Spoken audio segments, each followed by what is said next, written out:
All right, this will be just a quick video demonstrating the power of OpenZiti with application embedded zero trust with everything running locally. If you're like me and you have Windows, go ahead and get your Windows subsystem for Linux open, or if you're just running Linux or Mac OS, go ahead and fire up a couple terminals.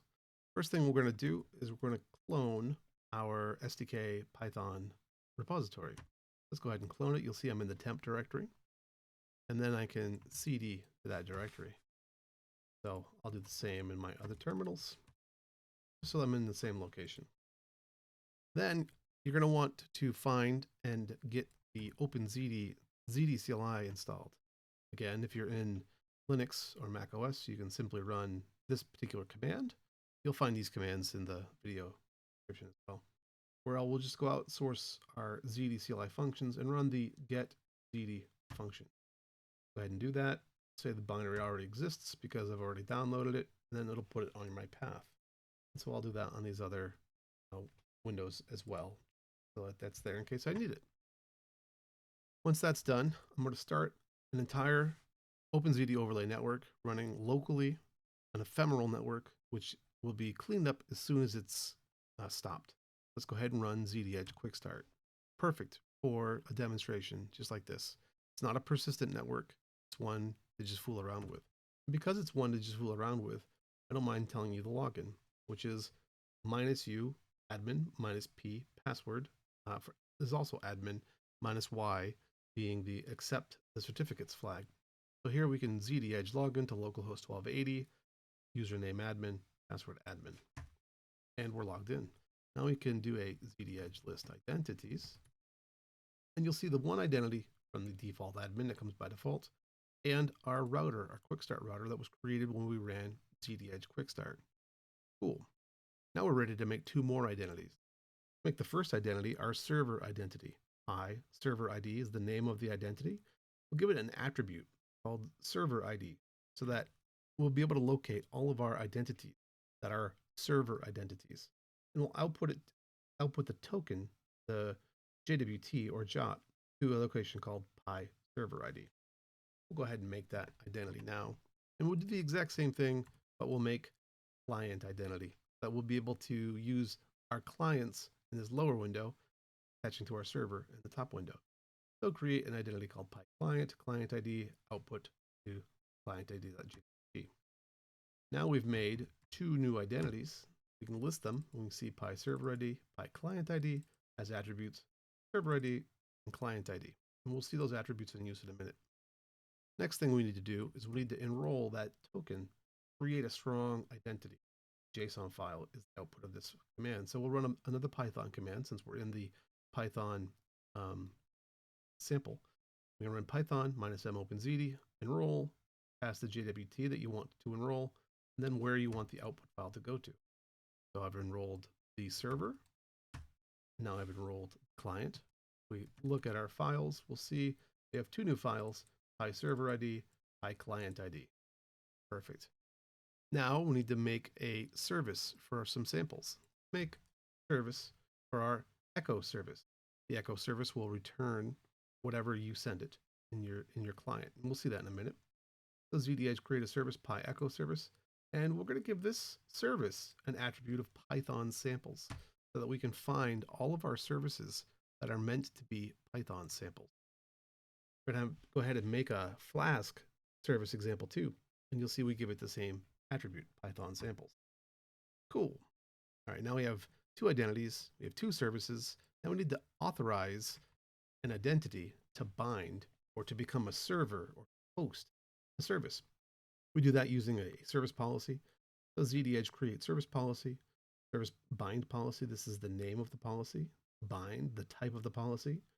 Identity roles, the roles of the identities with a given attribute, which should be able to bind service. You need to authorize the given identity in order to bind the particular service. And this identities or these identities with that attribute can bind any service with the name Python sample. And as you'll recall, we just created two of them. So now we have a policy that allows that identity to bind those services. We need a policy that lets identities dial those services. We'll do the same thing for our client. our clients will be able to dial Python sample. And so now we're done. Now if we look at Policy Advisor, we'll see Policy Advisor tells us that the server ID is able to bind the echo service, the server ID is able to bind Flask service, the client is able to dial the echo service, and the client is able to dial the Flask service. We're ready to go. Let's go ahead and run the echo server.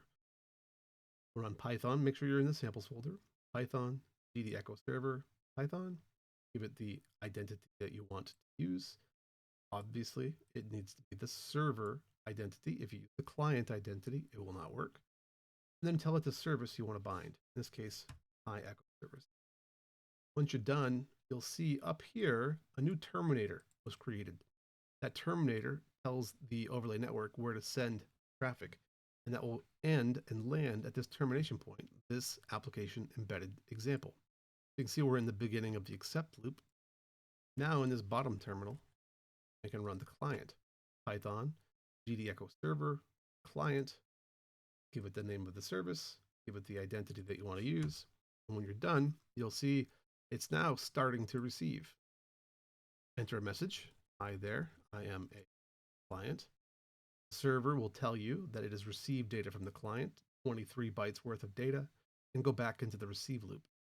It will then return that response back to the client, so you can see that it returned back to you exactly what it sent. Hi, it works. Great. We have our example. Now when I control C, you'll see the client finished after sending 39 bytes, 23 plus 3. We'll also notice it knows exactly which identity connected to it. Some cool stuff. And there's our echo server example. Now we're going to use our Flask example. Flask is a waitress-based HTTP server. And so what this will do is it will turn on a service that listens on HTTP and no open ports. It will have, and we'll see that in the example here in a moment. So now we have started our server. It's listening on the OpenZiti overlay, passed the server ID. We passed the Flask service this time around. Now we're going to be able to go and run the client. And the client uses an identity that is supplied or specified by an environment variable. So you can set the Ziti identities to whatever your path is, and correct path. Let's make sure that is the correct path. It is. Cool.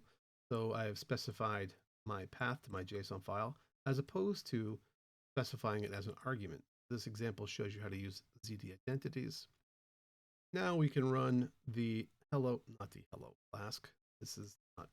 Now we can run the Python Ziti URL lib3 sample and communicate to http:// the name of the service that we want to dial, and then some port. Doesn't matter what port you put in here. And when I do that, you'll see the server says it responded to a request on / it says have some Ziti. So just to do that again, and we'll change our ports because it literally does not matter. Whoop, it can't be over 65.536, 535. It does not matter what port we supply because this port is actually not used. So you don't even have to supply a port. It'll just default port 80. And there's our Flask example working. All right, so hopefully it gives you a really quick, let's shut everything down. You'll see my environment's closed and deleted. Hopefully it gives you a really quick 9-minute video demonstrating the power of application embedded zero trust. With no listening ports, your server is basically unattackable. All right, cheers.